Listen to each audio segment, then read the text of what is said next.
the Indiana Fever may have made the worst error in WNBA history, one that might cost millions. Behind the scenes, there is a much more explosive situation that is being kept quiet. Imagine this. Your franchise has landed a generational rookie. She sells out arenas that have been empty for years, breaks ratings records, and makes your team relevant again. So, what is the response? You repeatedly twisted her, but no one seemed to question why. Let's start with the money, which will blow your head. Caitlin Clark is poised to earn $11 million this year. Her WNBA salary of $78,000 accounts for less than 1% of her total earnings. She earns more from a single Instagram post than she does in a month of Fever. Nike paid $28 million over 8 years to sign her. Gatorade's all in. State Farm treats her as royalty. Wilson even gave her his famous basketball phrase. The Fever struggles to keep her healthy for more than 3 games in a row, despite having open wallets from every manufacturer. In terms of health, isn't it strange? Caitlin never missed a game during college. For 4 years at Iowa, she played through pain and consistently dominated. In the professionals, she has been sidelined due to unexplained groin issues on multiple occasions. The impact is undeniable, whether due to bad luck or a larger issue. During a 6-game period, she shot only 4 for 12 and 14% from 3, falling below of her overall average. However, there's one aspect that is often overlooked. Despite the dip, she still averages over 9 assists each game. She is dragging the team forward with one arm tied behind her back. The reward? Extra bench time. In addition to the on-court drama, the off-court situation became considerably darker. A 55-year-old stalker was sentenced to prison for pestering Caitlin, sending hundreds of frightening texts, and even going to Indianapolis under the impression they were in a relationship. She had to adjust her public appearance to feel safer. However, this is when things go insane. He understood her value better than the Fever's management. During Caitlin's performance, ticket prices increased significantly. $200 in the secondary market. When she leaves, they drop by 40% overnight. That is not a dip. That is a financial freefall. Ticket prices for the All-Star game at her home arena dropped from $121 to $72 after she declared she couldn't play. Indiana University's front office is ignoring the fact that real money is leaving the institution. The situation continues to worsen. Stephanie White, the coach, was sent in to remedy things. Caitlin appears to be focused on humbling herself rather than expressing her full potential. Last week's viral moment summed it up. During a timeout, Caitlin sat in the coach's chair and was ordered out by White in front of the entire team. The message was really obvious. Know your place, novice. Don't become too comfy. We manage this team, not you. White emphasizes the importance of long-term health and the overall picture. Translation: we're concerned about your growing size. Why else would you manage the minutes of a 23-year-old in top condition? Why would you take her out of games when she becomes hot? Why compel her to change the successful style of play that draws crowds and sells jerseys? This feels like a continual reminder. You may be the celebrity, but others have the power. But here's the twist. Caitlin is quietly pursuing a larger goal while Indiana engages in power struggles. A self-sufficient empire. She is not only popular, but also the face of women's basketball. With almost 1.2 million votes, she was elected as the league's all-star captain, surpassing everybody else. Her endorsements outnumber full team salaries. She has the option to buy and sell half of the WNBA at any time. However, the Fever acts as if allowing her ride the bench is a favor. I have insider information, and here's where things get wild. Caitlin is set to become a free agent in 2027, and other teams are already clearing cap space. The New York Liberty is offering her a lucrative contract and several marketing opportunities. Las Vegas excels. The casino would likely be renamed in her honor. International squads are negotiating 2 7-figure deals in Europe. China is making incredible incentives, including team ownership opportunities. Ice Cube previously offered her $5 million as part of the Big Three. She has more alternatives than a Vegas buffet. And the Fever is over here, acting as if she should be grateful for table scraps.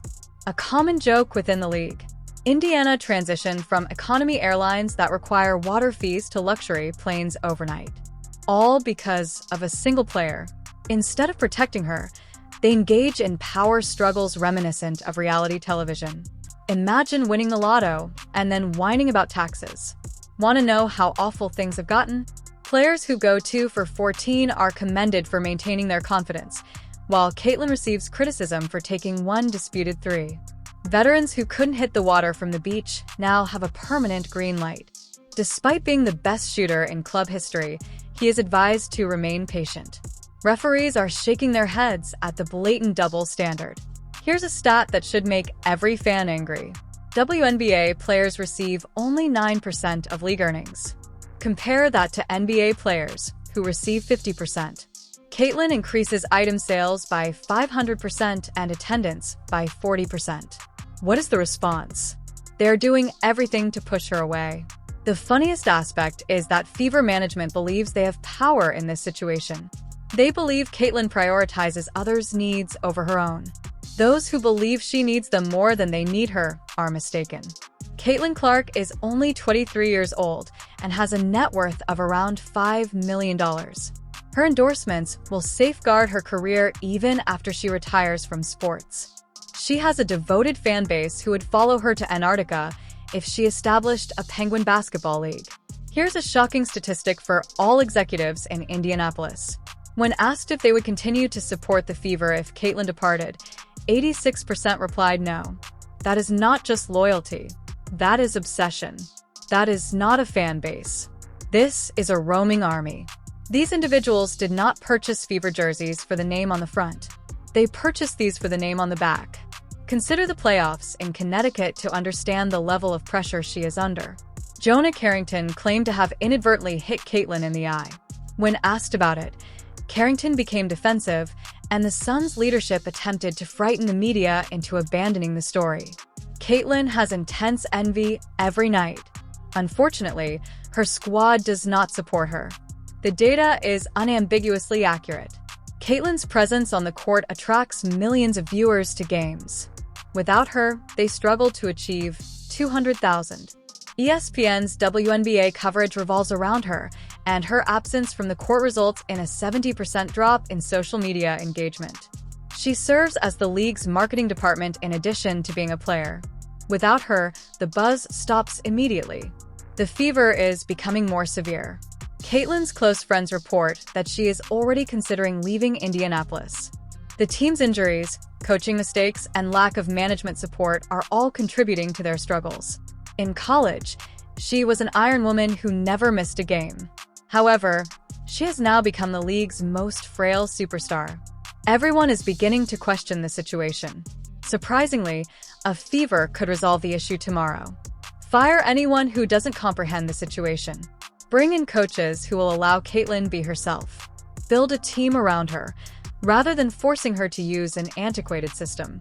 Give her control of the franchise and reap the profits. However, in Indianapolis, ego takes precedence above economic considerations.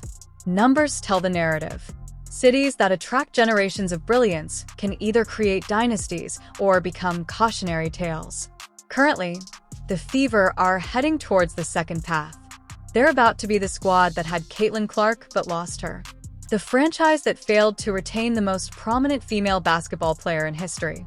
I am hearing whispers. Remember, you heard it here first. Caitlin's camp is already considering options.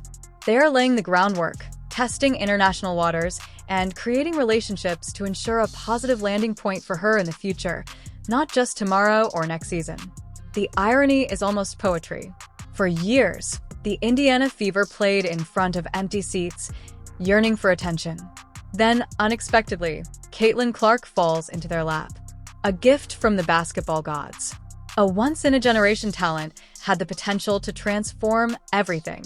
Within 2 years, Caitlin Clark will not be donning a Fever jersey. She aspires to play in New York, Vegas, or perhaps abroad, earning more than Indiana and playing for supportive fans. If this happens, basketball will lose its relevance and become a footnote in history, with empty venues. Here's the sad part. This disaster was entirely preventable. All they had to do was avoid screwing it up. Just let Caitlyn be awesome. Cash the checks. Develop the franchise around her. Instead, they've created a masterclass on how to squander a valuable chance. Business schools will continue to examine this type of collapse for decades. The Fever will discover the consequences of treating a $100 million athlete as if she were on minimum wage. Caitlin Clark doesn't need Indiana Fever, so when the circus leaves town and takes away all the ticket buyers, they'll know what they've lost. She never did. For a little while, they needed her. Instead of accepting it, they shoved her out the door. Do you think this is the biggest error in WNBA history? Hit like. Want to know where Caitlyn will go next? Subscribe.